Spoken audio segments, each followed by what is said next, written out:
Hello! Welcome to the Reloading Podcast here on the Firearms Radio Network. Presented by Primary Arms. Bandwidth presented by Patriot Patch Company. PatriotPatch.co.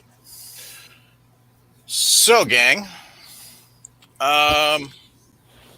Anybody gotten their new patch of the month from Patriot Patch Company? Nope. I haven't either. Looks kick-ass. I'm waiting for it. So, but yeah, I got that, and I'm gonna be shopping for some stuff on Primary Arms a little later this week. The one kid decided he wants to start building an AR, so, and they seem to be one of the few people that actually has some stuff in stock. So, I'm in the same boat, Mike. I'm looking at ordering a couple things from them right now. well, if I had the funds, there's a lot of stuff I'd be ordering because I have 2 AR-15 stripped lowers sitting out there. I've got an 80% lower sitting out there, and then I've got a stripped AR-10 lower. So the one was supposed to become a pistol build, but it's kind of sitting there in limbo right now until the ATF pulls its head out of its ass and figures out what it's doing. Because I don't really feel like building it and then having to tear it apart and Form 1 it. So yeah, but so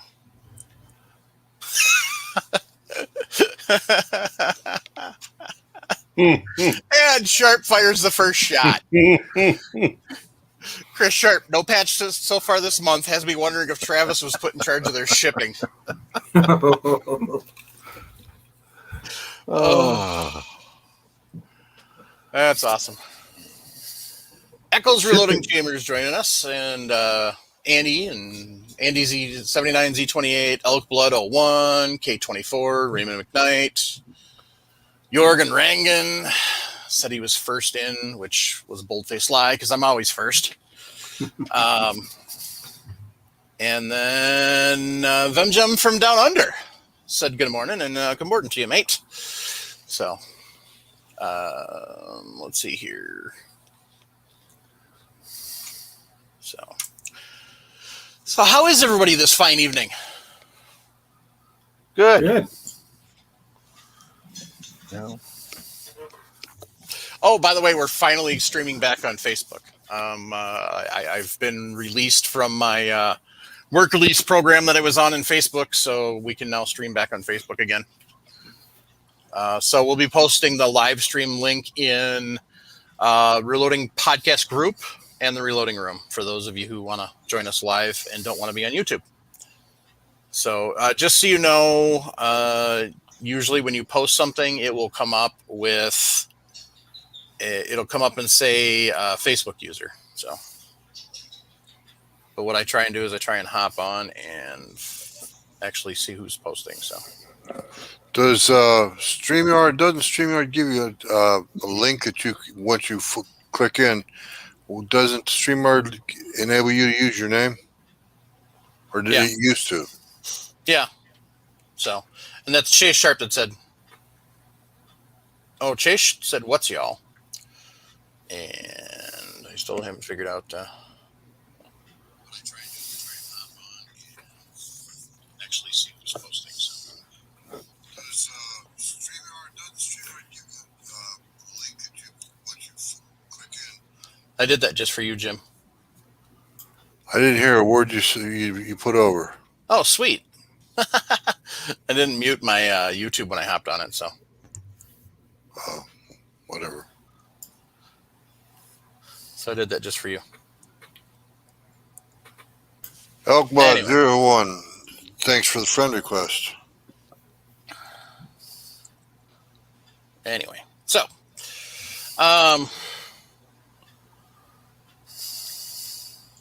how's everybody doing? So what's everybody went up to? Well, I'll go first. I've been putting together a video for the Reloading Podcast on cleaning of rifles and basically rifles. I haven't gotten into shotguns yet, but do that first. And I'm going to cover bolt actions, semi-automatics, and go from there. Sounds good.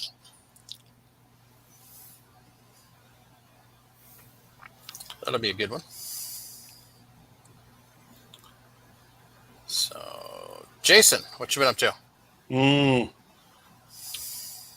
Went to Idaho over the 4-day weekend. Visit people. Idaho. Why the hell would you go to Idaho? It's kind of fun up there. Oh, all right. Land of the free. Yeah, I suppose. Might have bought a house. Cool. If everything goes right, it'll close at the end of this month. How do you might buy a house? Well, I gave them an offer. They accepted. I'm waiting on all the inspections, Jim, before I say, okay, this is really going to happen. Because anything can pop up and go and cost too much, and I can go, no, it's not worth it. That's Understood. That's fine. I can shoot on this property. Oh, I hate you already, Jason Trumbo. I have BLM land behind me, but my neighbor has a dog leg of land between me and the BLM. You can hunt deer and elk and coyotes up there in that area. Road trip. And all the way to Idaho. And let's see. Saturday morning, I got to fly. Mike knows how much I do not want to fly. But I flew to New Mexico, picked up my sister's motorhome, and drove it back to California. And I'm still recuperating from the lack of sleep I got in that terrible, uncomfortable motorhome. But that's about it for me. Nothing really gun related. Nothing. Buying property that has range on the backside of it. And that's nothing. I don't technically have the keys yet, Jim. I understand. Good luck with it, buddy. Thank you. One of my oldest online friends is Jason Trumbo. I hate him with a passion. I love him like a brother. How's that work? Yep. That's pretty much the way it's supposed to work. Congrats, Jason. Nick and Ray? All right. So last week I was on the show because I was out of town. Slacker. We were actually out. we were actually out in Las Vegas. Double My birthday was last Thursday, so I went out there. Happy belated birthday. Thank you. Went out and enjoyed the week. What was that? Wednesday? We got to shoot. Wednesday got to shoot the largest civilian caliber, or I would say civilian. Got to shoot a Bear M107. And then on my actual birthday, went to a place called Battlefield Vegas. And I got to shoot a couple more machine guns. What machine guns did you shoot? I shot a full auto BAR, a Swedish K, grease gun, and a suppressed Sterling. That Sterling should have been a barrel full of monkeys. It was incredible. Suppressed full auto. It's if you ever have the chance, shoot it. It's so quiet. I have a video. I'll post it later on the Discord. That's page. firing a 230 grain ball, right? Well, the Sterling's in 9, so Okay. it would have been 115 grain. That would be supersonic. Well, it's quiet. I'll post the video later on Discord. It's incredible.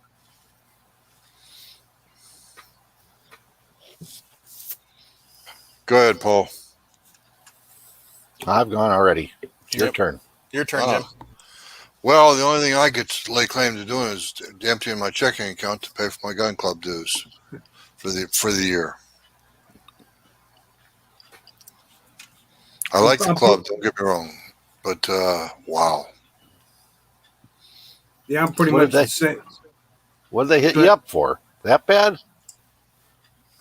Well, in Pennsylvania, I was more accustomed to $25 a year. Down here, it's more than quadruple. It's like Chicago, you mean, where it's 500 a year? Not quite that bad. Okay. Anyway, but that's all I was able to do. But then I got it looks like I've got a line on buying the Ruger 1022 style firearm that I really wanted to go along with my 22 caliber suppressor. And if it comes takedown threaded barrel, I don't know if I can get it or not. We'll see. There you go. Gotta have goals. And while I'm at it, Andy, the answer to your question is no. I haven't even unboxed it yet. I need to, because otherwise, I could be out the funds for paying for the pot. But I will do that this week if I can. The question is, Andy has asked me, have I fired up the new Lyman pot yet? I have to check the wiring as per Andy. Yep, because sometimes sure. they're a fire hazard. Yeah, the insulation stuff's got to be good in the inside too, because I don't even know how it's built, but I'm sure there's a thermostat in there someplace, which means the wiring is subjected to heat. Mm-hmm.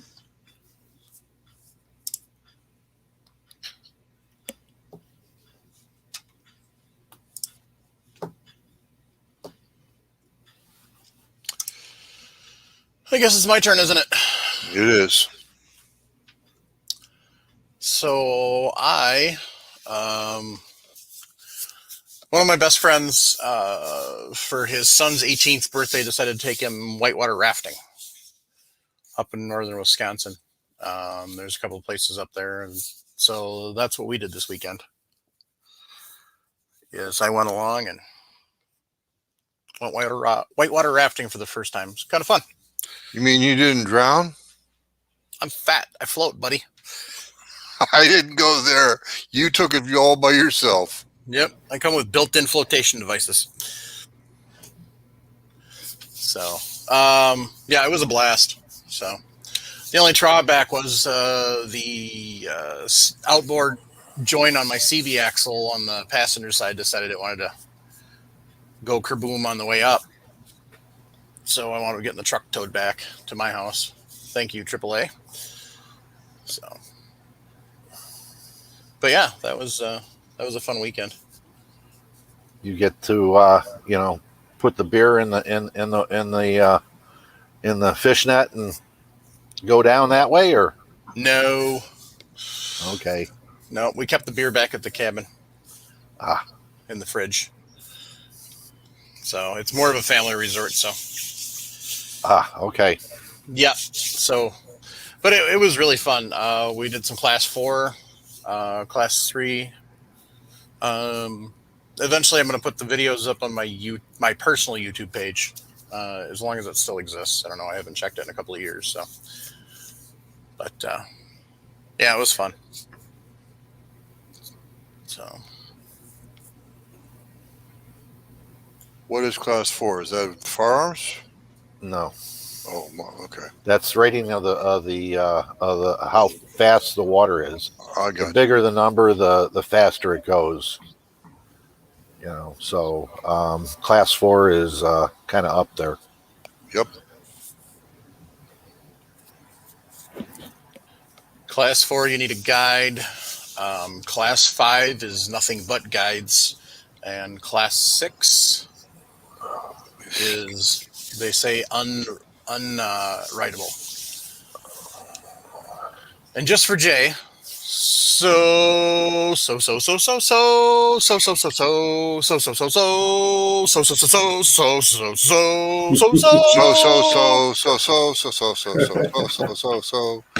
how's that, Jay? We appreciate the context. We appreciate the constructive criticism.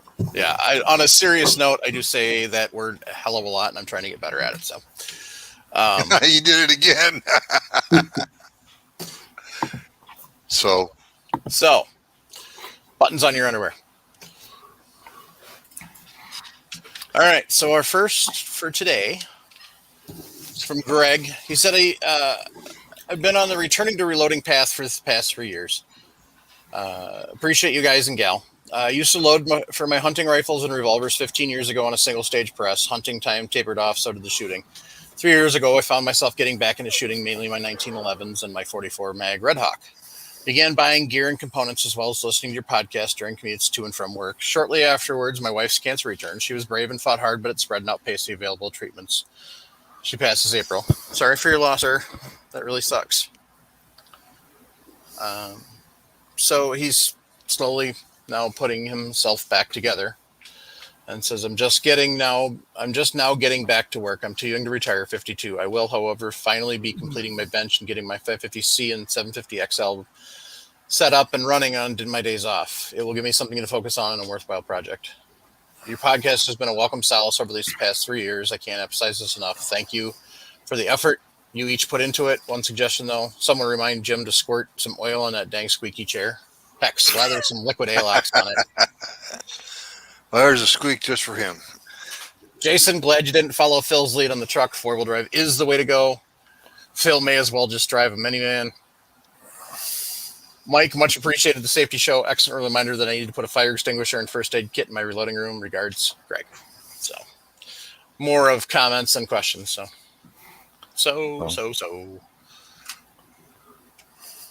Oh my gosh, Vanessa? No, I'm not. I'm not going to do it.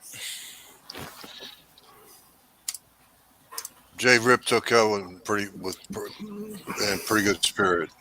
No, that's not fine. This was Vanessa's suggestion. To sing the Smurf song with So. I have no idea what that would sound like. I'm not going to do it. No. Please don't. Please don't. Good evening, Miss Kitty. We appreciate you being here. Sometimes. Nope.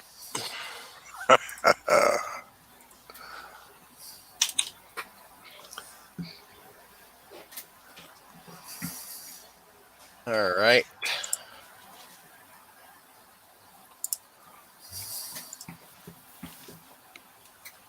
I had another question and I can't find out where the heck it went. That one we covered.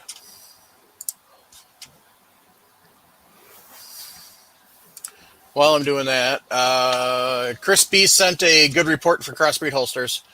He has a Glock 19 with a Super Tuck that he's been running for probably 10 years. It didn't look the best, but there was physically nothing wrong with it. I recently upgraded to a 19X and I'm having the slide cut, so I sent it to have it updated to combat cut, red dot, and suppressor sights. I filled out my form, asked them to call me for payment because there's a small fee to modify a holster, and dropped it in the mail. A few weeks later, I received an email stating they had warranty swapped it for the holster that I needed. It was on its way. That's great customer service. I own 4 of their holsters currently. They also support many of the gun podcasts I listen to. So as for me, they've got a lifetime customer. That's Crossbreed Holsters. I know that one of the podcasts they support is God and Guns.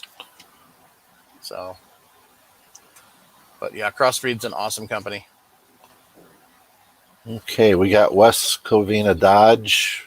He's got an RCBS hand primer with the shell holders. Feeds large primers fine. Small primers feed sideways. Is it something stupid I'm overlooking? No. Make sure that you got the white plastic piece pushed all the way in.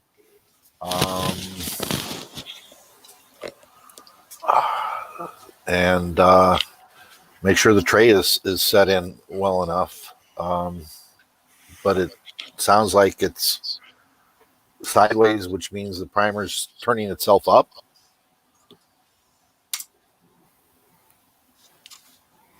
Jay Rip said make sure the rod is with the flat side up. I was trying to remember if I have that primer or not. I don't think I do, though. It's not on. Is it? No. I've just got the Lyman and the Hornady and the Lees.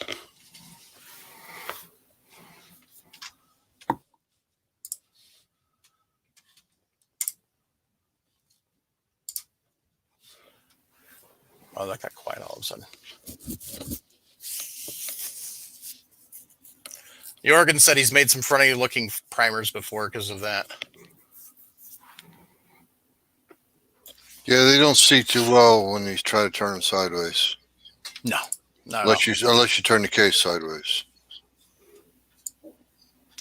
No, never mind. That takes a special talent, Jim. Yep.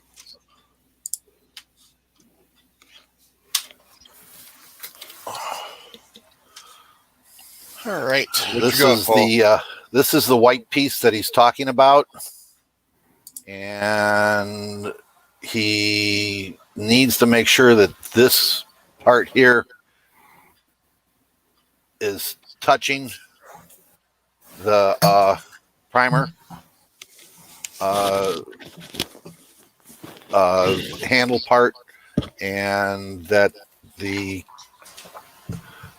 don't go by the slot, but and check to make sure that your primer rod might be a little bit short. RCBS has a problem with that. When we were discussing priming cases in our reloading section and down the rabbit hole, I mentioned that RCBS and their hand primers has a tendency to send short rods out for their priming tools and to go with a longer rod. You can call RCBS up and they will send you one, and it should be a little. Let's see if I got the rod here or not.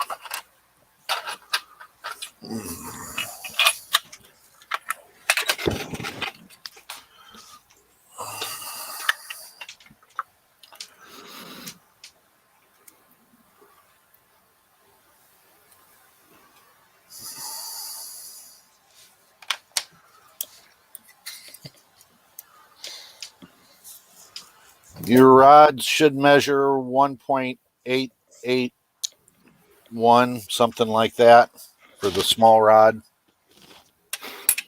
The just to double check the large one, and my large one runs 1.867. Just to give you a little information on that.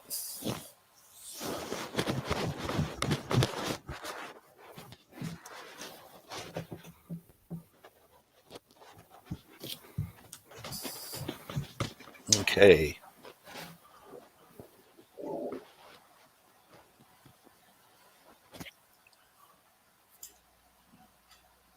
All right.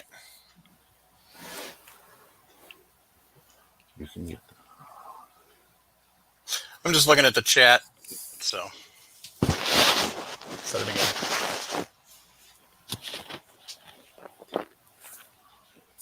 Has anybody else seen an increase in split necks and split shoulders? Yes. Yep. Dale, so this is off a post in the Reloading podcast group, and Dale Key kind of nails it. He says, "Let me please say this. Brass today isn't what it was 5 to 10 years ago. Brass has gotten so expensive for manufacturers that today they use as little brass in the construction as they can, and some are just on the edge of not enough. You can see the results." And that's true. I mean, if you were to compare the metallurgy of them between now and 15 years ago, it's definitely different. You'll find brass is made harder now, and because people want more reloads out of their brass, and annealing has gotten to be a larger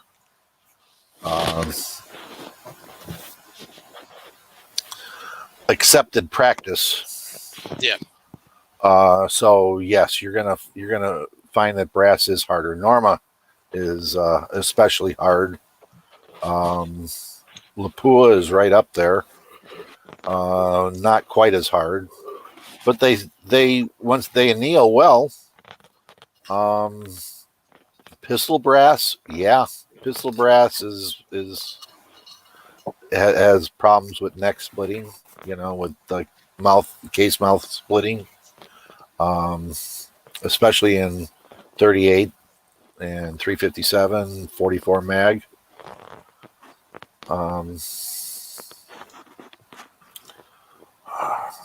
know it sounds stupid, but I know people that anneal that stuff. I mean, you can set up certain annealers to do that kind of brass. They'd have to be awful careful, otherwise they could anneal the entire body of the case.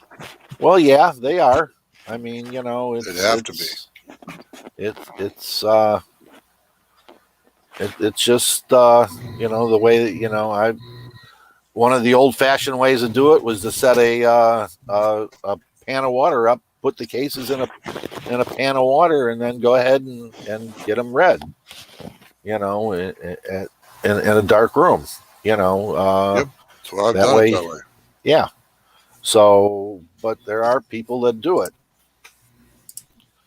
Is it worth it? I don't know. 9mm cases, no. 45, no. 44 Magnum, I would probably start to sit there and say, yeah, okay, it could be worth it. 41 Magnum, you get into the big 50, the 50 caliber handguns and the big 45s, where you're paying lots of money for for 50 rounds, like $100 now for 50 rounds. Let's yeah.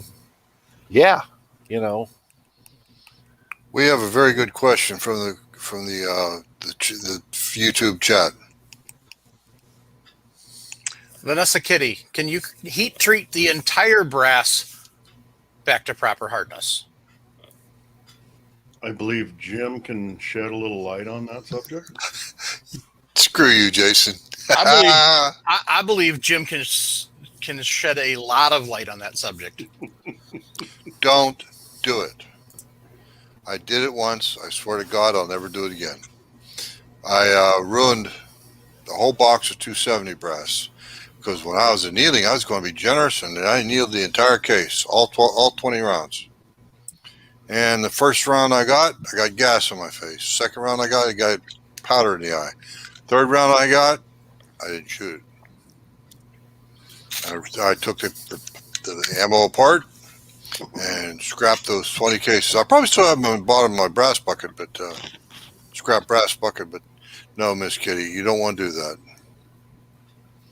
And how do the manufacturers keep the hardness of the brass? Well, cheap it. They create it through work hardening. It's exactly what it is, work hardening. And what we do is, as annealers, we try to anneal only the neck and maybe down to the junction of the shoulder and the neck, or I'm sorry, the body and the shoulder, but no more. You really don't want to go get it down into the head of the case, because if you do, you're going to wind up softening the case, because you're going to wind up softening the case to the point where, Mike's pointing out that's at the most, Mike. That's extreme distance. Yes, it is. Usually annealing's about to here. Mm-hmm. Now, say this was a 556 case and I was going to make into the 300 blackout, then I'd probably want to anneal it down to about here, because this is going to go away. This obviously is not a 223 556 case, but just using it for demonstration. So, I mean, if I was going to make this into a 300 blackout and I was annealing it before I did it, maybe down to about here. But most of the time, you don't want any more than that. And usually about that, because this is all that's really getting work hardened. When you're full length resizing, it's not enough on the case to go through the effort to try and undo it. Well, because the annealing actually does undo the work hardening, Mike. No, I'm talking about trying the rest of the case, Jim. Oh. There isn't enough work hardening done on the rest of the case, even with full length sizing, that it's worth trying to anneal to get it back. Because the chances are you're going to wind up with what you had. Yep. Yeah, I had gas blowout right through the primer. right through the primer pocket, between the primer and the primer pocket, twice firing a 270 bolt action rifle. And nope, never again. I annealed quite a bit of 308 brass. I've annealed 223 brass, but I haven't done that for a while. But I've annealed quite a bit of 308 machine gun brass, military issue. It's good stuff, nice and thick, and it works fine for my 308. And yes, Miss Kitty, to answer your last question, or last comment. So as the manufacturer creates the form of the cartridge, that working creates the proper hardness. Yes, ma'am. Because the head of the case has to be a certain amount, has to be quite a bit harder than the pressure that's inside the chamber. We'll just pull numbers out just for conversation purposes. That brass has got to be about 75,000 psi tensile strength, whereas your chamber, it might shoot 55, 58, 59,000 psi. Pounds per square inch, of course. And you don't want that brass to be soft, you don't want it to be like 45,000 psi, because then it truly does become like a balloon, and it could even burst in the chamber. The thing is that as they manufacture the brass, it does get heat treated. Okay, It does, yes, sir. The head will go through and get heat treated at a certain point during the draw, which is when the dies are the two dies are meeting. They stop heat treating the head. Okay, and then they will form and turn the. Some of them turn. Some of them you are struck with dies. The case head, and then either they drill or punch out the primer hole. But usually what they'll do is they make a blank case, starting from a slug, and they get to what they call a basic case. So in other words, a 308 size case, which might go to 260, 243, 308, 358. Anything in that range would be a certain size basic case, and then they will form that down and heat treat it. So just the shoulder, where the shoulder is, to bring the shoulder in the line. That way they can sort out how many they need to make of so much or whatever, but they don't sit down and say, I'm just going to make 308 cases out of this. They'll make a basic case first and then move from there. And annealing the cases, they have to anneal the necks in order to get them to form and correctly in there. Otherwise, they'd be too hard and they would collapse as they go through their forming dies. And you can try that yourself by taking a case and trying to neck it down and see what happens without with a large neck down. I would say from say 308 to 22 250 or something along those lines. Just test it out. You're going to get a crease, that's for sure. Yeah, you'll get a collapse. Is what'll happen. It'll actually collapse on the neck if you don't heat treat it. We have a consensus, or we have someone on the Rogues Gallery here that agrees with us. How about it, Nick? Oh yeah, it collapsed pretty good. Here's actually you've been working on. There's a partial one that's collapsed a little bit. No, that's just a lube dent. Isn't that just a lube dent? Oh, yes, that's lube dent. Here, show that one off again. So that's just a lube dent for over lubing a case. Wow, that even went up into the neck. I have some bad ones. Let me grab those.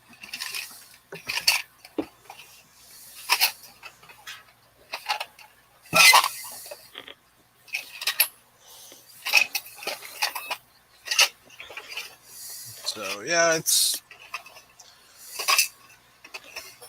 Jim, You nailed it pretty good. I looked it up. Standard brass has a tensile strength of about 52,000 psi. So you're right. By the time they work hardened where they need to be and do a proof load test, you nailed it pretty close. I was just pulling the numbers out of my head. No, you're right on. So here's a couple ones from lube dents that can be, especially if you over lube, it can do some pretty good damage to some cases. Wow. So, but That's enough to make you sick because I know you paid through the nose for that shotgun brass. and we couldn't figure out what the issue was. You would think when you're neck and sizing it down from a certain diameter down to that small, you would think you'd want a lot of lube, but Very little. very little, Finney.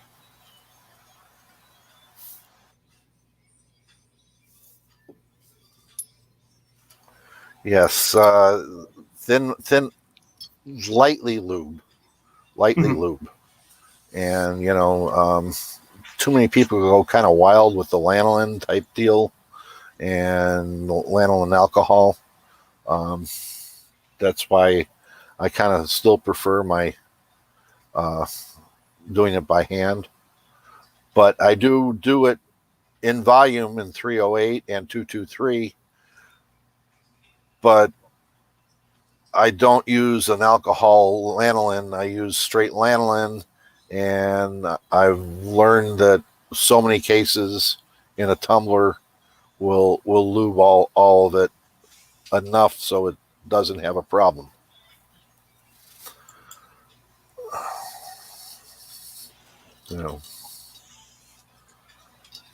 Silver Dog posted, Jason, I just got word that Idaho Alcohol Control just increased their inventory of gin.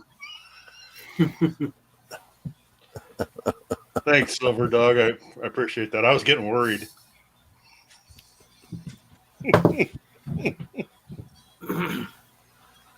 Jason, what's your flavor of choice for gin? Tanqueray. Nice. And I bought a bottle while I was up there.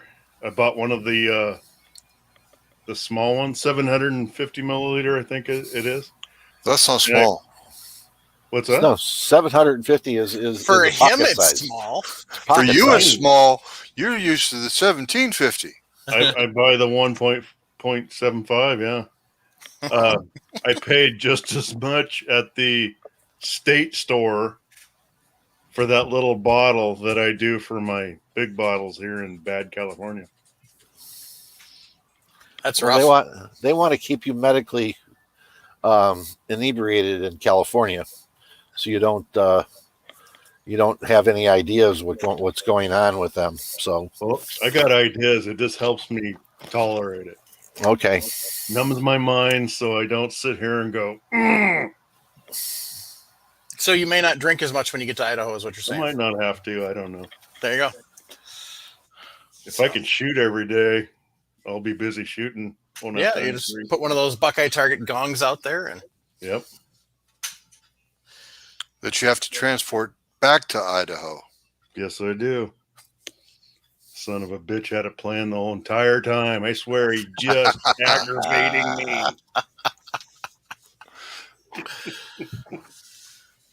So, Paul, here's a question out of the MeWe chat. It says, hey, Paul, got a quick question for you. Ordered a Sinclair neck bump gauge for 223 to upgrade from my Hornady set, and with fired cases, I seem to really have to push them into the gauge before they are seated down to the shoulder. Resize, new brass fits no problem, and how I would expect it to. Does that seem right?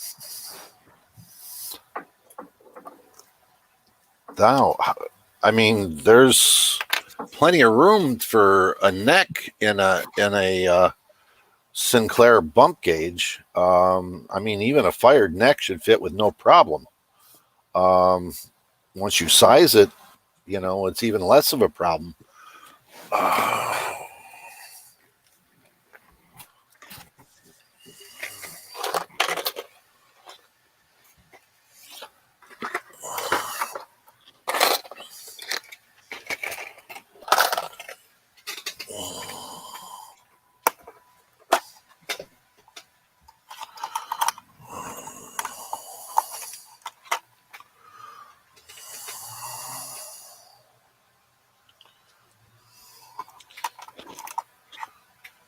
I take it you're looking for that?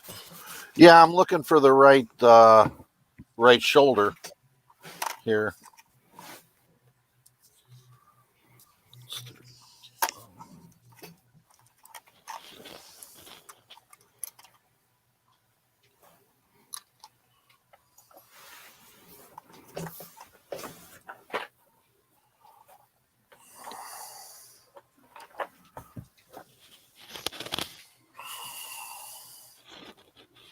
Okay, as I have this here on a piece of 223, and it fits where it's supposed to.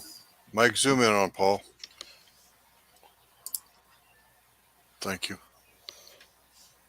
Of course, this is a loaded one, but it fits how it's supposed to fit. I don't understand.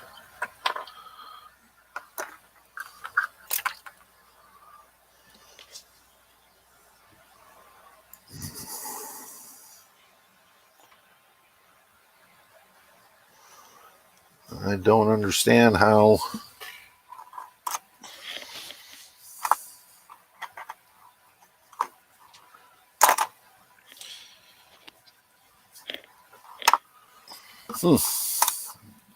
No, he said it's gauge number 23, if I didn't mention that. Yeah, I'm thinking.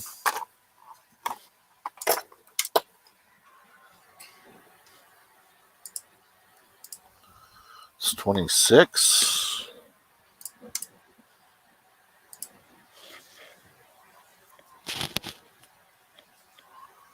It's 30.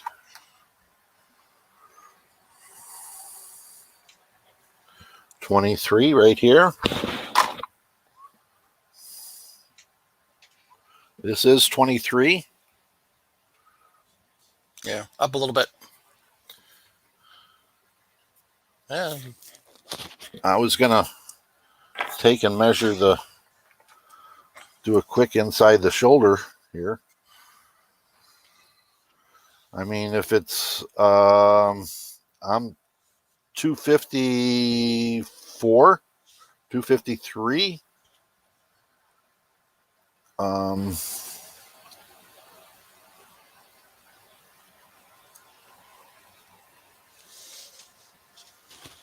255 right there. I mean, that's plenty of room to fit any 223 case into into the bump gauge.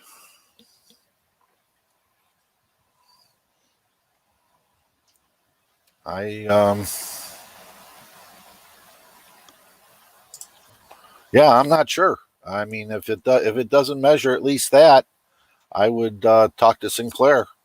They have a 100% money back guarantee. Yep.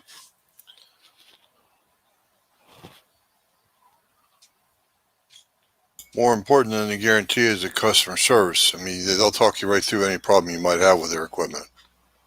Yeah. But I've never had a problem as far as any fired case from a 223, even stuff that, when I was sweeping up,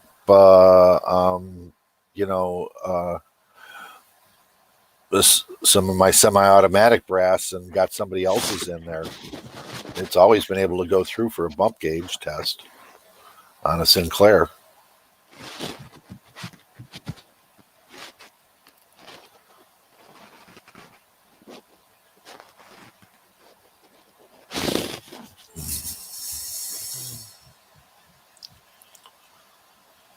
Just scrolling back through looking to see if there's any more questions.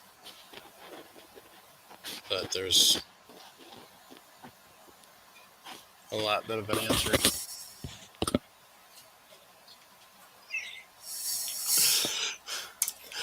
So Elk Blood said, whatever happened to the cartridge corner? I thoroughly enjoyed that tidbit of the show. I hope you guys bring it back. So then Jason answered, Jim did the cartridge corner. He's getting older and his mind's starting to wander, so we just let it slide for now. Jason, When Mike, I got a present for you when Mike takes us off Fort Wait, Paul. I think I can see into the future, Jim. I think I see what you're going to show me. Paul, show it to him for me. Oh, exactly. That's what I saw. Amazing. Amazing. Number one with me, Jason. Just for that, Jim, that was original. I'm going to salute you.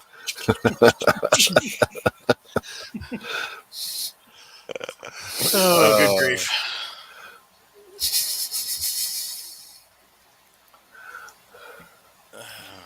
Now, I quit doing the cartridge corner simply because Mike can narrate a lot better than I can.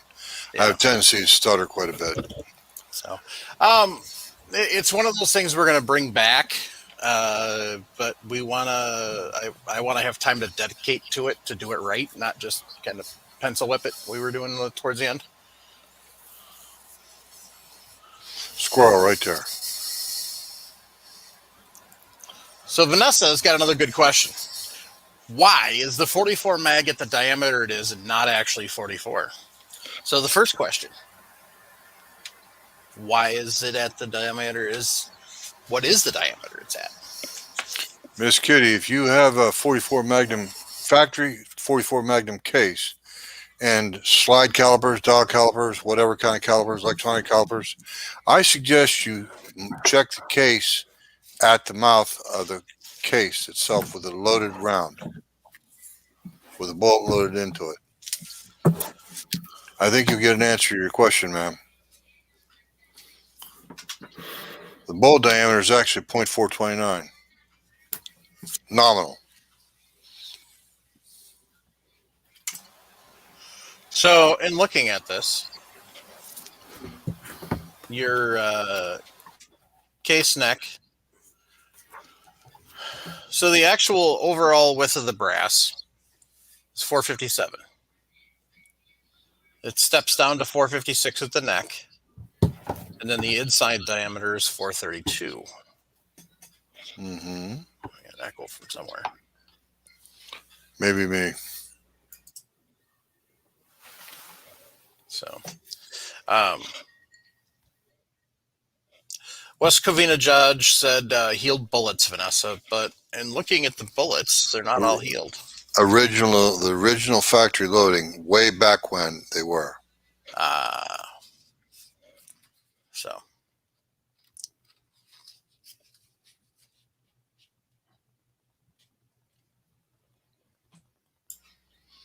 I believe Mike said it was 0.456 is case diameter at the mouth. And yes, that's exactly it. The brass size is to fit the cylinder of the revolver or the chamber. The chamber meaning semi-automatic handgun like a Desert Eagle. Or I don't think Kunan went to the 44 mag. Jason, did Kunan go to the 44 mag? That'd be it's 1911 44 mag. That'd be a hell of a handgun. No, I think it's only 357. Yeah. 357 only, I think. Now, the Deagle, or the proper name, Desert Eagle, does come in 44. Yes, it does, baby. Yeah. I've handled a Desert Eagle in 357, and that thing is a monster. It's bigger than a Glock. And that's the weak one. Yeah, exactly. 357. So a friend of mine actually has the 3-barrel version, which is the 357, the 44, and the 50 Action Express. And it's a lot of fun. So the 357, it eats up that recoil pretty good. 44 is a bit to handle. And then that 50, that's a wrist breaker. So Andy Z79Z28 said get a 44 auto mag. If you can find one that's affordable, go for it. Wait till you get to making brass for 44 auto mag. No thanks. So you can take your 308, you can cut your 308 down, and then you can put it into a die, and then you can ream it, inside ream it, and go from there. Sounds like making No, token thank wrap brass. Yeah. If you could find 44 automatic brass, it's going to make your pocket bleed money. If you can find a 44 Automag pistol, it's going to make your pocket bleed. Yep. They're around. That some of them have been beat up and everything else, and depending upon which model it is, you're going to spend anywhere from $1,500 to $5,000, just depending upon what it's like. But we sit down and look at it and go, getting the dies, cutting the cases, building them up, and you have to use 308 cases. Mm-hmm. You can't use 30-06 or 270 or anything like that. You have to have the stronger web from the 308 and work that way. And I think the last die set I saw for 44 Automag was $350, something like that. I priced one for a guy that Yeesh. Yeah. So Echo's reloading chamber wants some feedback. Anybody tried the Glock conversion from 9mm to 22 TCM? Not that I know of. I know Hook'em's got a Rock Island, but I don't know about the Glock.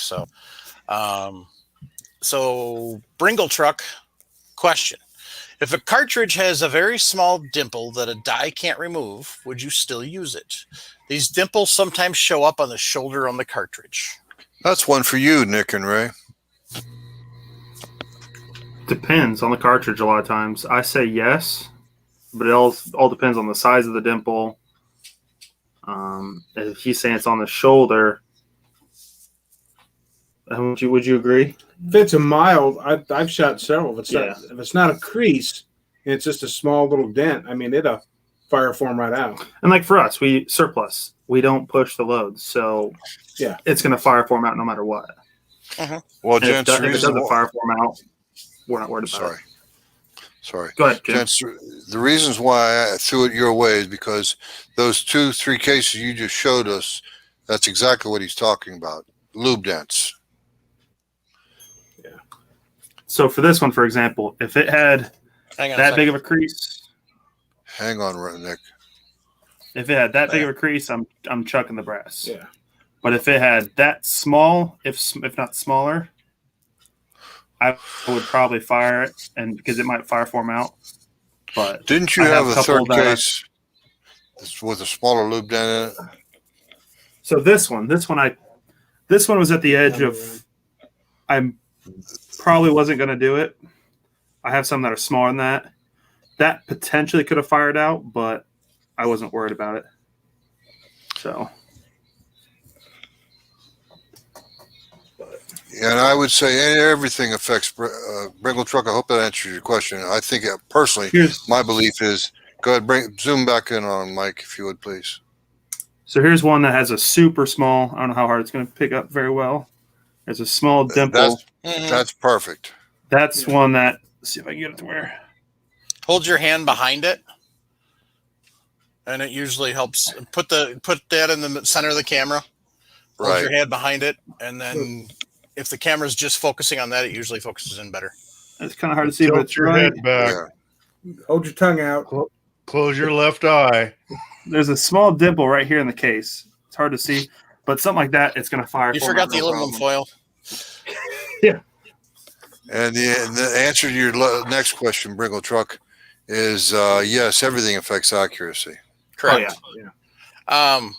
He says usually it's a very small pin size. My guess, it's possibly from extraction. There are certain firearms out there on the face of the planet that love to decorate your brass for you as it's on its way out the firearm. Mm-hmm. So that'd be my guess, just from his conversation. Most of those are very small. Most of those will fire form out real quick and easy. If it's something you're concerned about, what you can do is you can fire form the brass to get that dimple out. And what we can do for fire forming brass, throw some powder in the case, not a lot, throw some powder, and then create some sort of plug. What I prefer to use is candle wax. get yourself one of those nasty old candles, and you just the proper way to do it is you actually slice a hunk off the candle, so that way you're not really putting that plug in deep, and you can control it. But you just want to put a plug in the end of the brass to help that powder generate some pressure.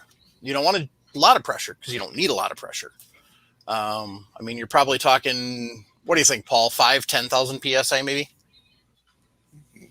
More than that. Paul, you're muted. You'll need more than that. Yeah, you're going to need more than that. Okay.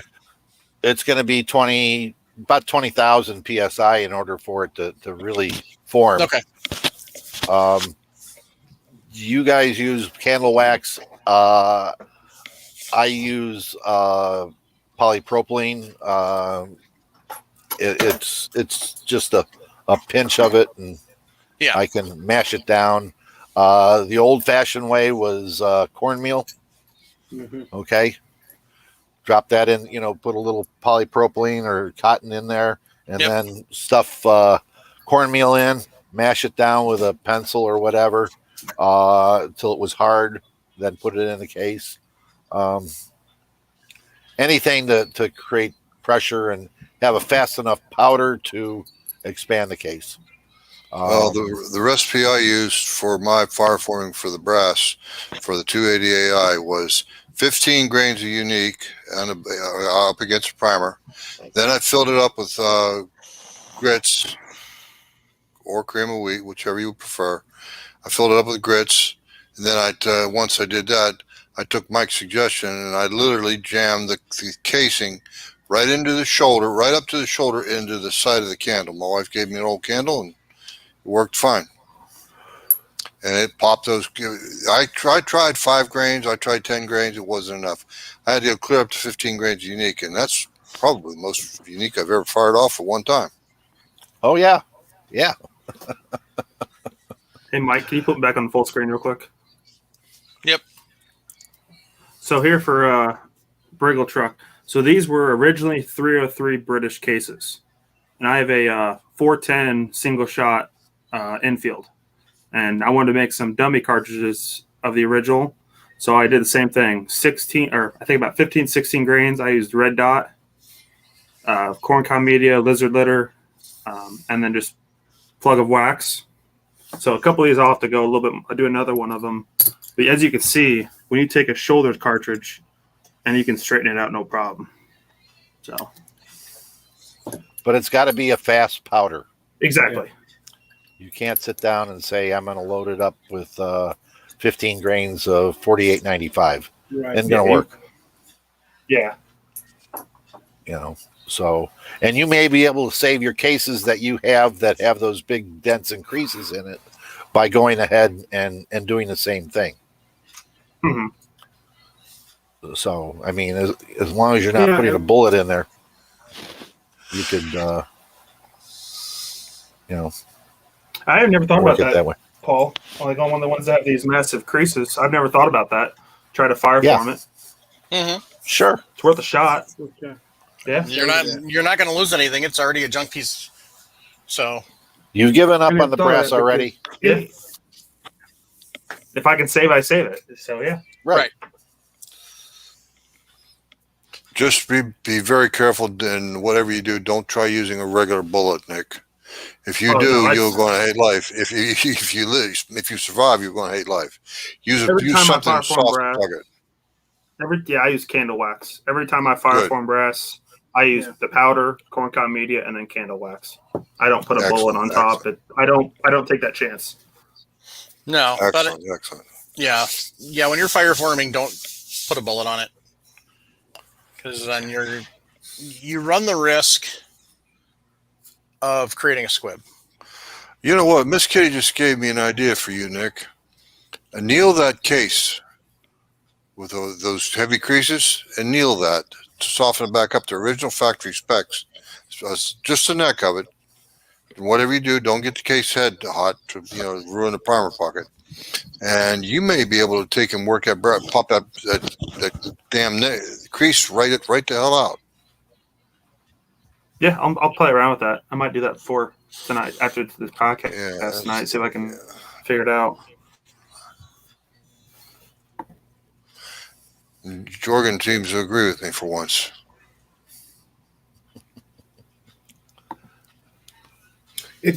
I think if we had the dies for that, if they had a regular expander ball, I think you could anneal it and push that out. But those type dies don't have an expander ball.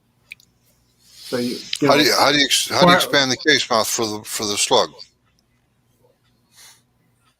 They have an expanding die. That's on expanding. You don't have you have an expanding die. You don't have a plug that pulls out like you would in a bottleneck case that we're talking about. Right. Something on the order of a Lyman M die.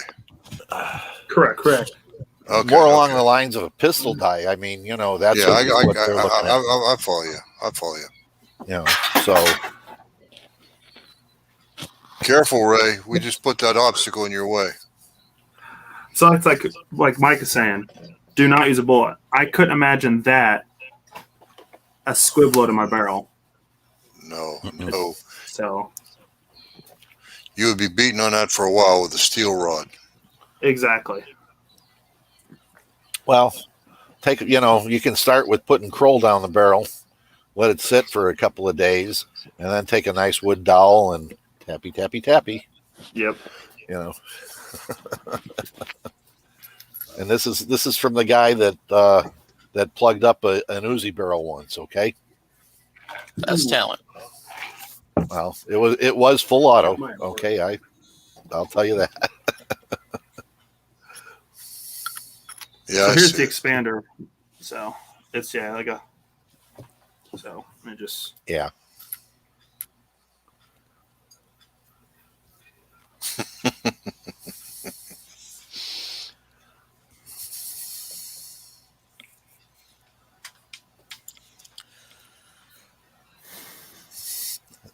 Dowel rods this week. Okay. The old IPSC list that you should have with you as far as cleaning kits, holsters, and everything else. They always said make sure you bring a rod to knock out squib loads.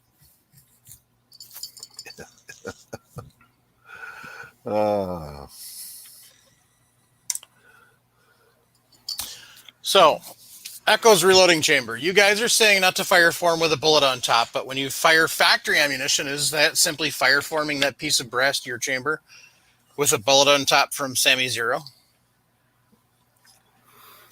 We're not trying to iron out dents with factory ammunition.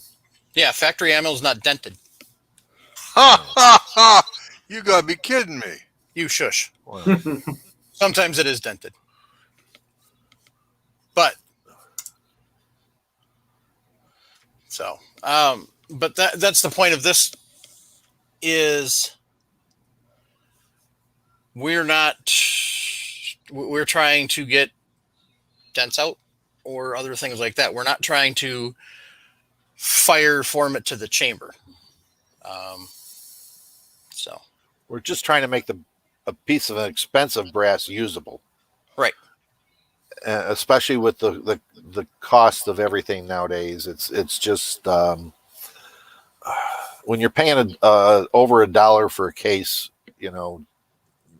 this might be a way. He's already given up on it. Yeah. Now, if I'm going to sit down and say that, hey, I got a bunch of ammo that's got dents in it. Right. I'm one that sits down and looks at it and says, nope. It's I'm going to pull it. I don't think of expensive brass to I don't want to make any mistakes in my expensive brass, and if I do, then I'm going to do the cream of wheat and try to blow out a problem that I think can be fixed. If I'm finding factory that's got a problem and I don't think I do have one box of factory ammo in my reloading room, and it's match ammunition, so I just, it's good, but I don't think I've bought a box of factory ammo in, oh Lord. When was the last time you bought factory ammo, Jim?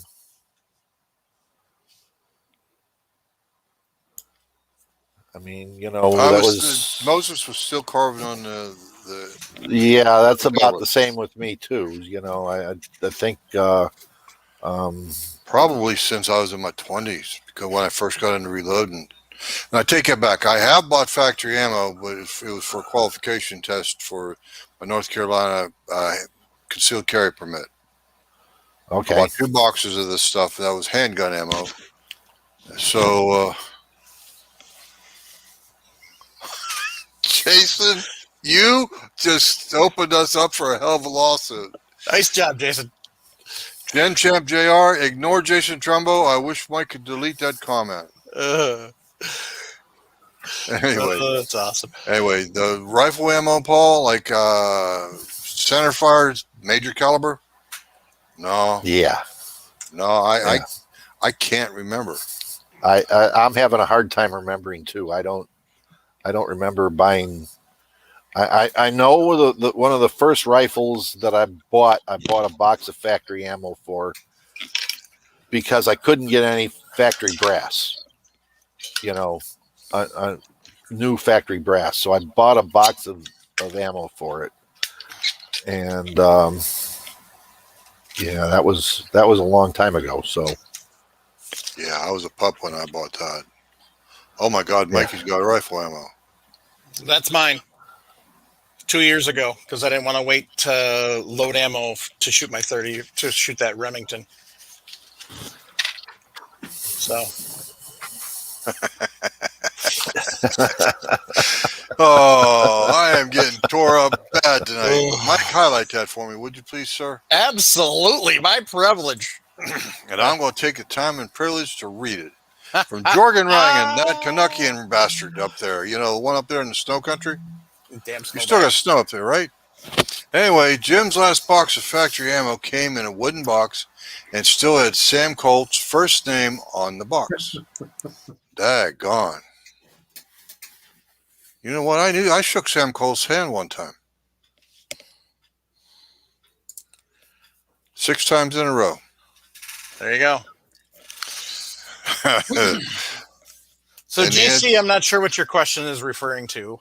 Vanessa, that's a perfect idea. Thermite charge would free the squib. And then it would turn the farm into a molten puddle.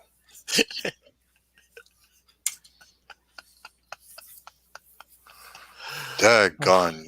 Glad you guys love me so much. GC, what is the purpose of the podcast? We talk about blowing up battleships and making underwear. Knitting socks while we're at it. Right? Jason darns a hell of a sock. You should see him work. Anyway, so yeah, You're muted, Jason. Those darn socks. that's right, darning socks, Jason. You got it. So Sharp's got an idea for you, Trumbo. He says if that double charge doesn't clear, try sending a third round. They say the third time's a charm. Yep. There's that picture floating around of that Ruger barrel that's got 19 slugs in it. That's like what I did with an Uzi. You ever pull a trigger on an Uzi and it's supposed to be with 147s? Yeah. And somebody loaded them just a little light, and they just went pink, pink, pink, pink, pink, pink, pink.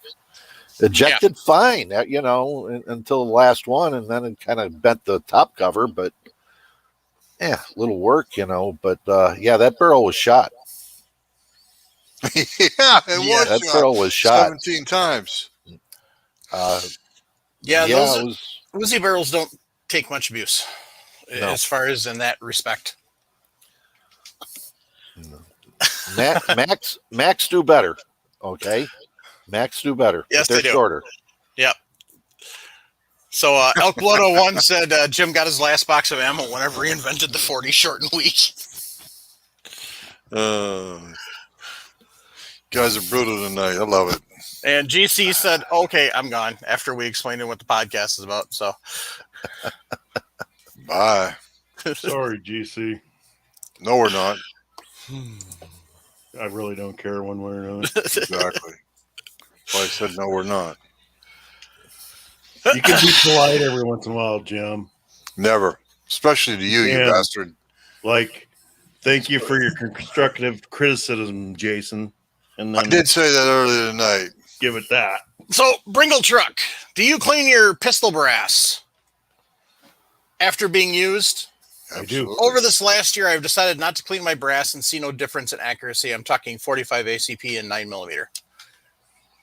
Maybe you suck at shooting and you're not that accurate to begin with. Jason. Good night, Whoa, Andy. this is after you give me hell for not being polite. I'm getting mouthy.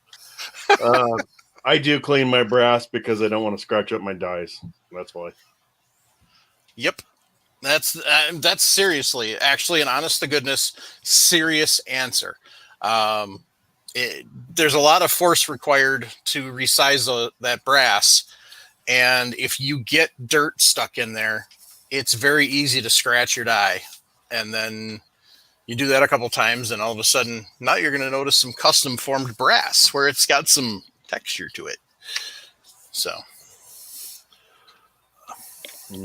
Even carbide dies will scratch. You get sand into a carbide die, and it will eat it alive. You bet. So, so do you need to make it shiny? No. Do you need to clean it? Yes. And that's even if, say that you have a single shot pistol and you pluck that brass from the chamber and put it in a controlled environment. There's still dirt. Hermetically sealed. There's still dirt on the brass. You still need to wash it. So you don't need to wash it. No, I'd if even you just clean it of some sort. Clean it of some sort. Take a piece of steel wool, Right. 4/0 steel wool. Run it that way.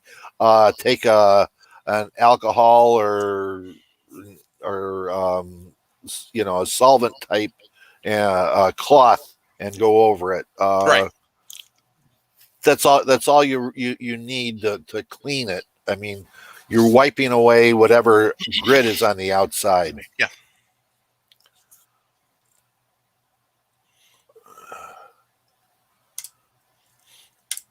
So, Jim, Paul says you can clean your brass with sand, right?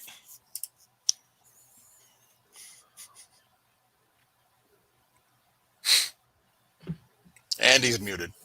Even better. We could clean your brass with sand, Paul. That'd be all right. No problem for my gun. My gun doesn't get that kind of a diet. Didn't work very well, did it? Never tried it. Wasn't that you that put the brass in the... Oh, that didn't work too well. Yeah. It never made back to the gun. I ruined about 30 or 40 cases by putting them in a plastic bottle, tying it onto the hub of my car, if you can imagine. Created a harness. Thump, thump, thump. Boy, you talk about out of balance. My God. I got 35 miles an hour. I thought the tires were going to come off the car. It didn't work well. And I ruined the cases, actually, to tell you the truth. George and Megan, you, sir, are terrible.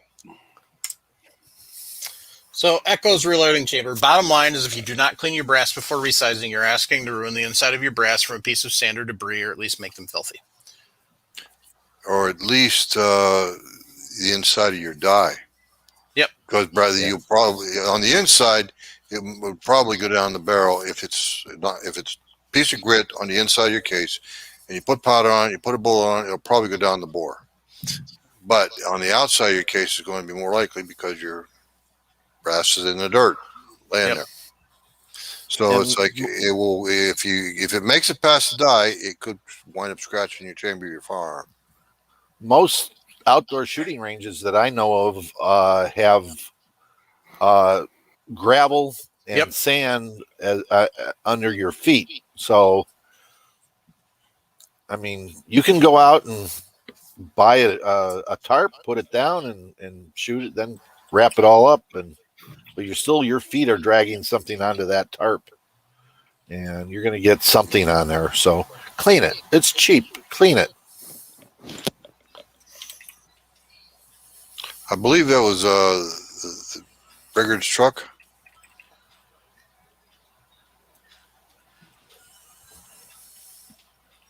That's the question, the original question. Yeah. He did. Oh, whatever. He may not even be there now. Yeah, he's still there. So. So Vanessa said, if too much lube causes problems, would not the carbon buildup, etc., cause problems? Yes. Absolutely. Too much lube on the case will wind up causing the case to not stick to the walls of the chamber.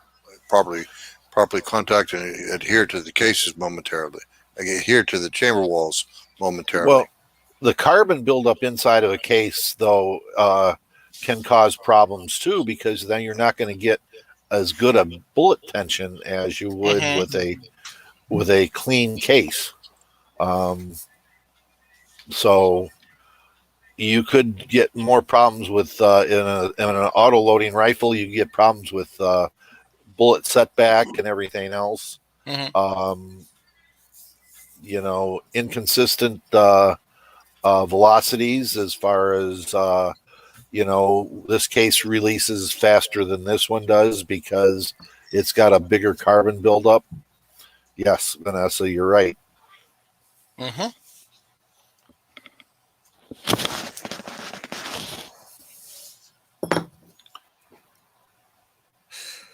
Oh, poor guy. Elk Blood's got to go to Chicago tomorrow. It's tough. Oh, well. I like the way you spelled that name, too. Yes, that is the proper spelling. You'll have to see it. It's 1 hour, 17 minutes into the show, and we'll let Elk Blood handle that one. Yep. Yeah, but that is the proper spelling for it, so. Okay. Well, Miss Lightfoot would like to see him. I know that.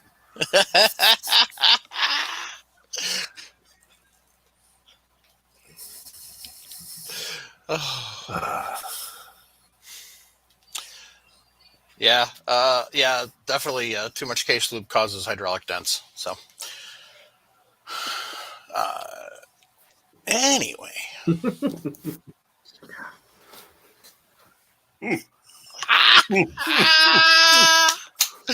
Oh my goodness. Very dense. Yeah. Nice to see. We're not the only ones having part-timers syndrome this night. Oh. I thought that was Parkinson's and Alzheimer's. No, part-timers is where you're only screwed up part of the time. Anyway. That's what you get for using speech to text. That too. That definitely too. So, anybody else got any questions you want answered? Quick question for you. I got a quick one And on the panel you went from the robot. chat. Start again because you went robot. I got a question for everybody on the chat, on the panel, and in the chat. Yes. So I was at work about a month and a half ago, and a customer found this on the shelf. Don't know how old it is. I've never seen this company before in my life. It's old because the barcode is sun faded.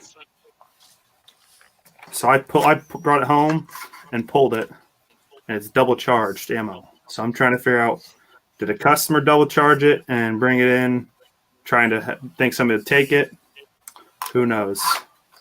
So I was just be careful. I know we see it. This is the second time I've seen this at my store. I've heard a couple other places around the country have seen this. So be careful in your area.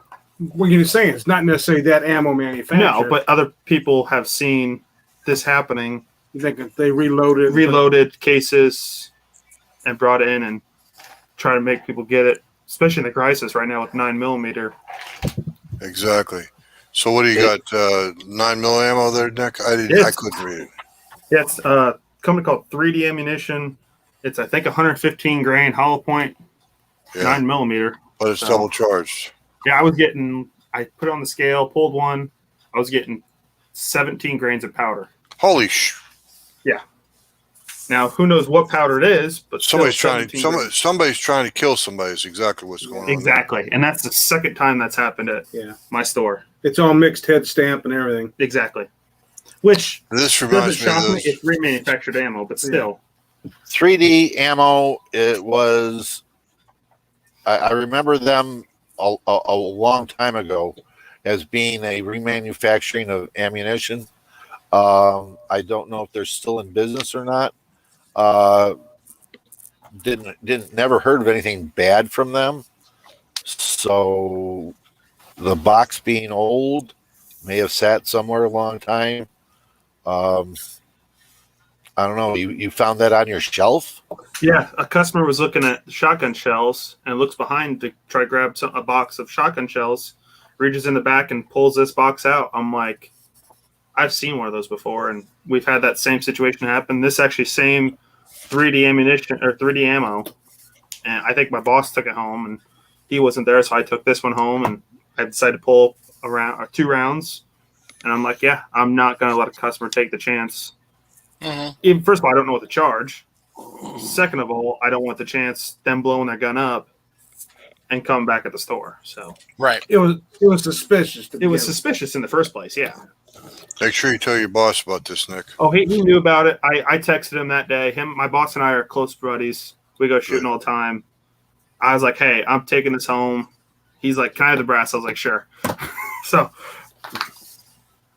but yeah, well, he really wants the primers in it. That's what he wants. He probably does. Yeah. This sounds very suspicious. That's one of the reasons. That's one of the big reasons places like Cabela's, Walmart, and other mass merchandisers do not take ammo back. We normally don't. It's rare. Normally what it is if a guy bought some ammo and I was there, that's normally, and it's an hour or two later. That's the only time. But if it's 4, 5, 6 days, we don't mess with it. I wouldn't mess with it one way or the other. Leaves the parking lot, you're out of luck. Yeah. Leaves the store, you're out of luck. Yeah. You know, that's the Cabela's policy. Is it leaves the store.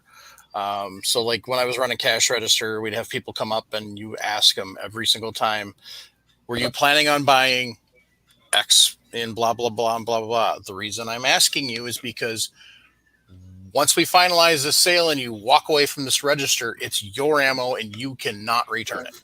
Good answer. Good answer. And I've had people come back and yell at me about it because they were just 5 minutes. And I said, I don't care because I don't know what you did to the ammo between the time you walked out to your vehicle and then walked back into the store. Yeah. And I hate to say it, I think that's why a lot of box stores or bigger stores have put their ammo behind the counter or under lock and key just to avoid any problems like that. Yep. I had an issue years ago at a Walmart, and they locked up their ammo, and I told the employee I wanted the 30-06 ammo.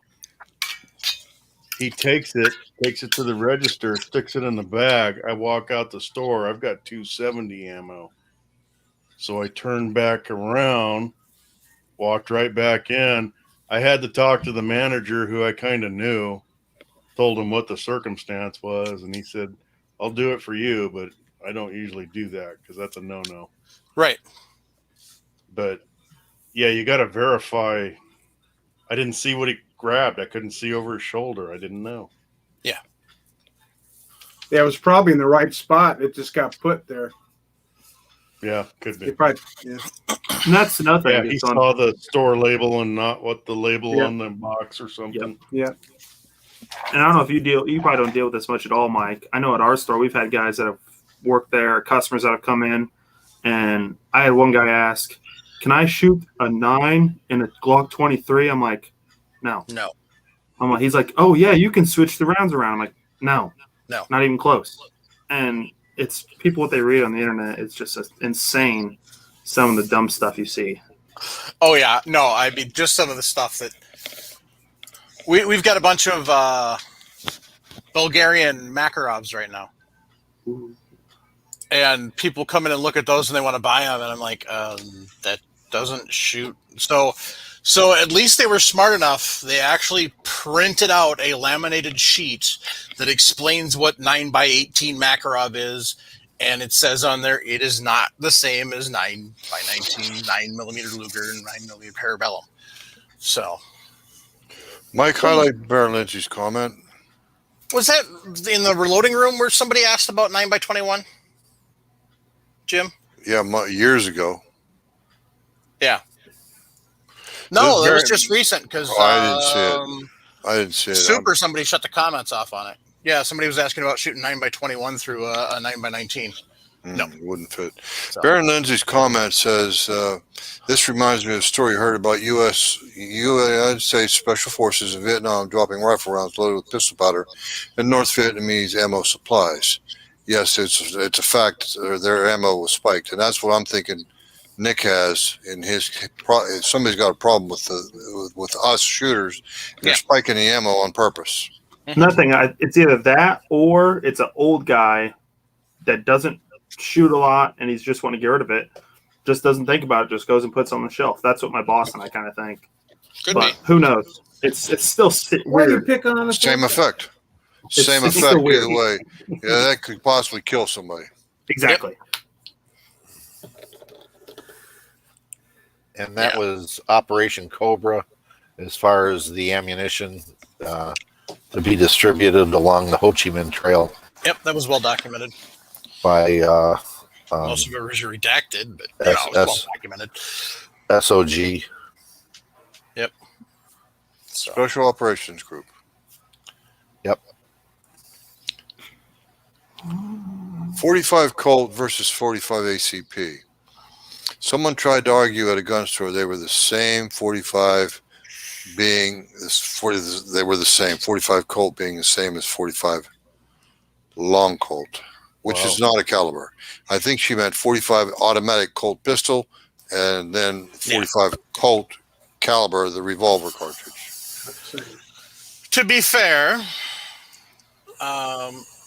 in especially some of the. Sorry, I just saw Paul's comment come up as I was saying something. To be fair, a lot of people refer to 45 Colt as Long Colt because of the fact that it is basically twice the length of the 45 ACP, which is automatic Colt pistol. So that's where the Long Colt came about, but in real life, there is no such thing as 45 Long Colt. But it's one of those vernaculars that is common. Hi, Diwali. Where to Gracie? I don't. 40. So. Now, the projectiles are pretty much the same. Yeah, I think they're both 452s. Yeah. No. No? The original 45s were 454. Yep. Oh, okay. And I was just going to look that up. So. Yeah, the 45 ACP is 451, 452. Okay. Right. So there's a difference in sizes and everything else. You try to put a 45 Colt bullet into a 45 ACP chamber, you will have problems. That's a lot of people that come in think they can buy a Torch Judge and shoot 45 ACP through it. Right. No, they can't. Now, if you buy a Governor, yes, you can. But see, the Governor is what the Judge should have been. By the it's way, just like the Shield Plus is what the Shield should have been. So, Miss Kitty, you didn't offend anyone. Nope. It's just a old wives' tale, if you want to call it that, or something on that order. It's I like was Mike offended. said. Yeah, well, we don't worry about your offense. Jason, you're offended by waking up in the morning, so shut up. That does offend me. It does. Yeah, Mike had a good explanation. The reason why they call it long Colt because it's twice as long as the ACP cartridge. And your GGW Reeling got a good point. It's a rimmed cartridge, not a rimless case, like the 1911 case, or excuse me, the 45 ACP case. Yep. Mm-hmm. So here's like for Paul, what Paul Loud was saying. So 9mm Largo is quite a bit taller than regular 9mm, but 9x19. Yeah. So it wouldn't even come close to fit in the chain. Isn't that isn't that 9x21? Correct. No. Yeah. Oh, Largo is 21? Yeah. Okay. Yes. Oh, that's right. Dylan's 25. Right. What's Makarov? 9x18. 18. Which I want And then Makarov so bad. There's a 9x17 somewhere. Oh my God. Yeah. It's really a rare thing, but yeah. Well, what's 380? I thought that's 17, or is that 15? I don't know. I think it's 17, isn't it? I thought that was 17. I think it's going to be a little shorter than that, Paul, because it's 100,000 shorter than a 9 case. But I mean, there was at some point in time a cartridge 9x17, not the 380. Well, 9. Okay, here in the brand new 11th edition, the 9x17 and 380 automatic rounds are most. Can't read, huh? No, it's like it doesn't make sense. Their sentence. 380 ACP and 9mm Kurtz. Yeah, they're 9mm. That's just German for 9mm short. Right. That sentence makes no sense. Gotta love Hornady's. Typo. That's why you got it for free. Exactly. That's why I got that manual for free. It's awesome. So maybe the 380 is the 17. I don't know. Yeah, I think the 380 is a 17, and the 19 and the 21 is the Largo, but you got to be careful because there are a lot of IPSC shooters, and in Europe, a lot of the IPSC shooters are shooting the Largo because they can get a longer case and use it in 9mm, in a 9mm to get a higher velocity. Yeah. And to be able to make the compensators work and make major. Yep. So definitely an issue. Reloader 762 said 380 is 17.3 millimeters. So it's entirely possible that 9x17 is 380 as well.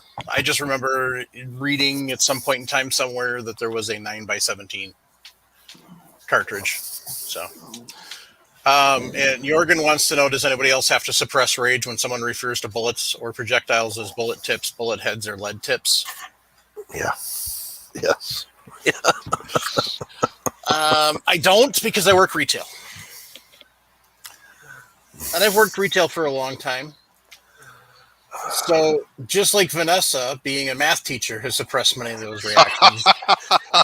Me, working retail, has suppressed many of those reactions, because otherwise I would have a body count that would make, what's the guy from the late 1800s in Chicago?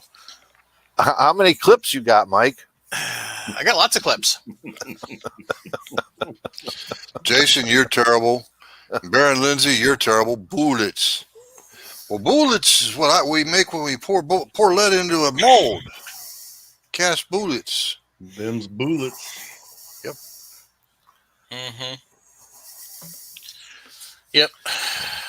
My brother used to do that just to tick me off. Call it a clip. Yeah. He goes, I just do it to irritate you, right? I'm like, you suck. So.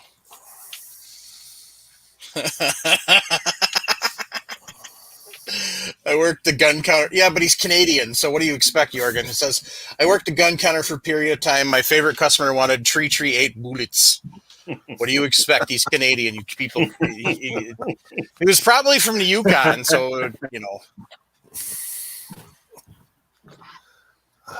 And Vanessa, yes, it is a real problem that unfortunately women get treated poorly a lot of times in the firearms industry, especially gun counters. I want to take a baseball bat to the counter people that do that. So I really want to badly. But unfortunately, smacking them in the head wouldn't do any damage. It wouldn't fix anything. So It'd bend your bat. Right. Well, the old adage of pointing, and then you tell them to see, and then you hit them in the back of the head, because hitting them in the front of the head doesn't work. Right. You have to knock it in from the back, go forward. Right. So, Paul Loud stirring it up again. Oh my goodness. No, I'm laughing at Idaho Rogers USMC's comment. The guy that pisses me off is the dude said he shot a 10-point buck elk. Moron. It's a 5x5 bull elk. So.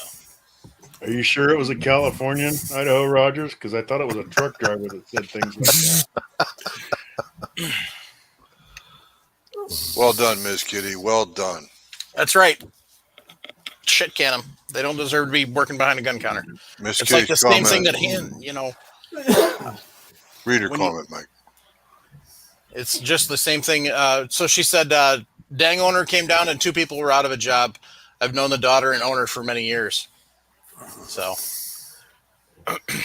and Vanessa, his response to Paul was, if they ever show purple and pink to me, they tend to hear a lot more commentary from me. Good one, Paul. You got that one coming. Yeah. Tell Vanessa my wife is the same way. They show my wife a purple or pink handgun, she just turn around, walk right out of the store. Yep. Chris Sharp said, those damn Canadians. We have Canadian bacon. It's not bacon. It's ham. Eat normal bacon like us. Hear, hear. So. This show is degenerating.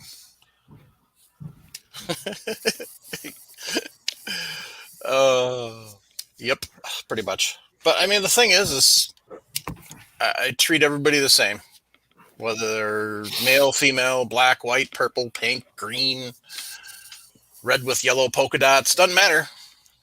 They get the same questions. What you looking for? What are you going to do with it? What's your budget? So. What do you intend to do with the firearm? I don't care about intent. Self-protection. Yep. So, or as I like to refer to it, the 2-legged vermins. Mm-hmm. So, anyway.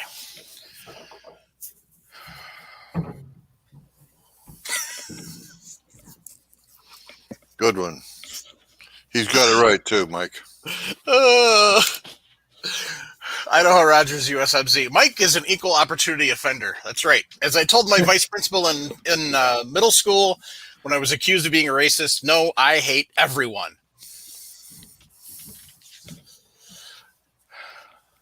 Chris Sharp, yes. He says, reloading podcast, do you even treat the old people like Jim the same? Yes, I just talk a little louder and a little slower. That means you treat us with favorable treatment. I said I talk a little louder and a little slower. That means you just treat us a little bit more favorably. Anyway. Yeah, really. So Jorgen's response to the bacon, haha, Canadian bacon is a lie. We all eat regular side bacon, but Canadian or back bacon, as we call it, is cured loin, sometimes rolled in pea meal. Not bad fired up, but it ain't no bacon. You're dang right it ain't bacon. It's like saying a veggie burger's a burger. What the hell? So, all right, gang.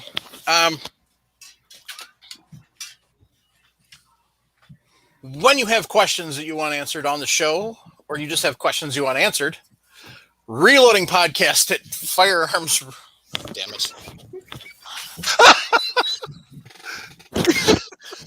He just blew Mike right out of the water. You know, one of these days I'll remember not to look at the frickin' chat. All right. Cabela's doesn't have a senior discount. They're cheap. They don't give anybody free stuff. Well, they're owned by Bass Pro Shops. That's why. That's right. It all goes in Johnny Morris's pocket. That's right. So he can buy a bigger bass boat. Bigger golf course. That too.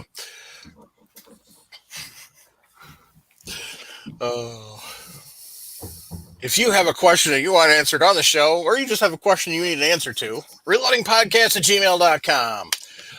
You can also text us or call us and leave us a voicemail at 608-467-0308. Come on, nobody's left us a voicemail in a long, long time. Come on, somebody out there. Somebody call and leave us a voicemail, even if it's just talking schmack. Even Sharp. I don't care if he does. Although I don't think he's smart enough to dial a phone, but hey. What was that number again, Mike? I didn't hear you. 608-467-0308. That's for you, Sharp. Now, what does Primary Arms have on sale this week? Let's peruse the website. A lot. Dun, dun, dun. Oh, 545 by 39. That you don't find much.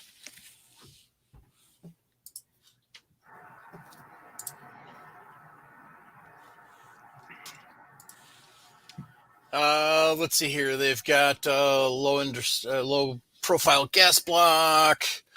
Oh, they got shooting glasses. A bunch of AR parts. Ooh, 2 3/4 inch double aught buck. CMMG AR-15 lower parts kit. A sweet ponytail beanie for those of you who have long hair. Gracie, they want to see you, not hear you.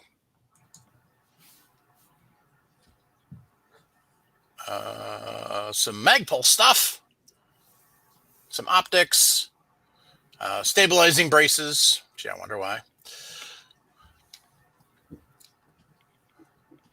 So, whole bunch of good stuff. Ooh, Hoppy's Gun Medics on sale. That's some good stuff. It's not quite as good as Hoppy's number 9, but still. It's a good thing I'm not allowed to spend any money on this website. So, ooh. For those of you who live in commie states, Polymer 80 PFC 9 serialized compact frame for $89.99.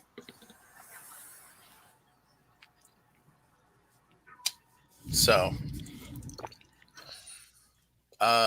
it does have to be shipped to an FFL because it is serialized and registered with the ATF, but it's not one of those evil things that they talk about that, blah, blah, blah. It's got a serial number, so it's traceable. So those of you who are unfortunate enough to live in states where you have to have a serial number and everything, now you have an option to build your own Glock. So let's see, what other fun stuff do they have in here? Whole bunch of AR stuff on sale that's in stock. Once again, when you're searching for stuff at Primary Arms, they have that wonderful little feature where you can check the box and it says in stock items only. It's a great thing. So, all right, gang. I want to give a big shout out to our Patreons who help sponsor this mess every week. Once again, thanks to Jake and Ryan over at Patriot Patch Company. Oh, that reminds me. I found on Jake's page on MeWe what the new patch looks like, so I was going to show that to you guys. But then some J guy asked to join the MeWe page, so I had to go do that. Dang, kids. So, all right, so here is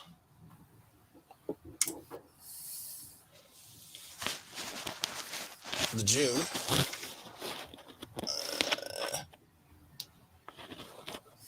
Can't really. There we go.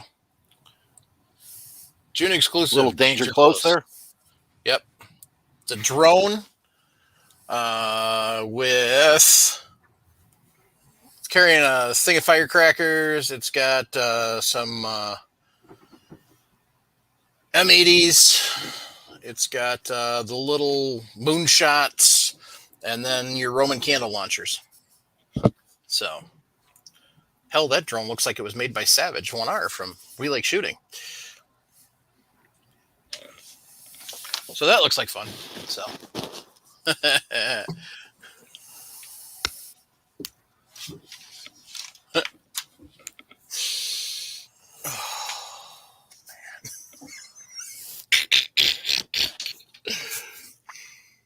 Don't look at the chat, Mike, when you're trying to sign off. I saw it. There's a lot of stuff that's hilarious. Y'all got to check the chat out while they're trying to distract me. It's actually just downright hilarious. So, Ross, sorry, Gracie decided that the food my wife had was more important, so she didn't come down here today. I'll try and get her on for you next time. Once again, thanks to everybody. You can find us on MeWe, on Discord, on Facebook, on Instagram. Travis is responsible for the Instagram page, so I don't know.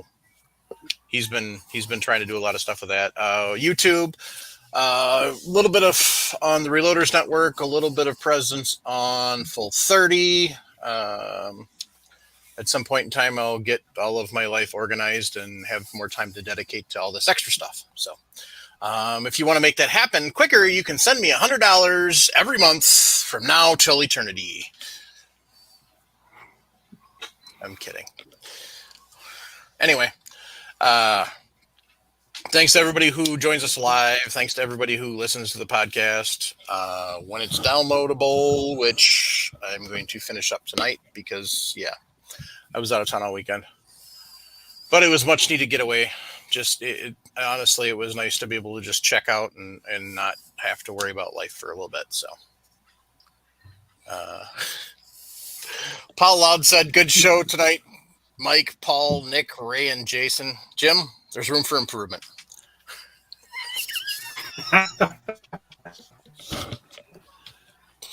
Hey, look, Jim froze. Or he fell asleep. One of the two.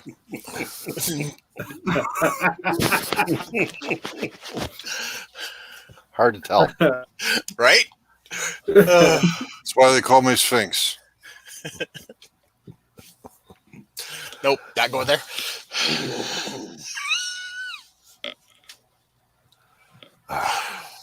All right, gang. On that note, keep your breath shiny. Good night, Emmett and Everlay. Don't forget, your daddy is going to buy you a pony if you bug him enough about it. And mommy said she's going to serve you ice cream for dinner tonight. Jason, you're horrible. Grandpa said that, despite what your mama told you, violence does solve problems. Amen. Jump on the mill syrup short bus. Teach them to shoot when they're young.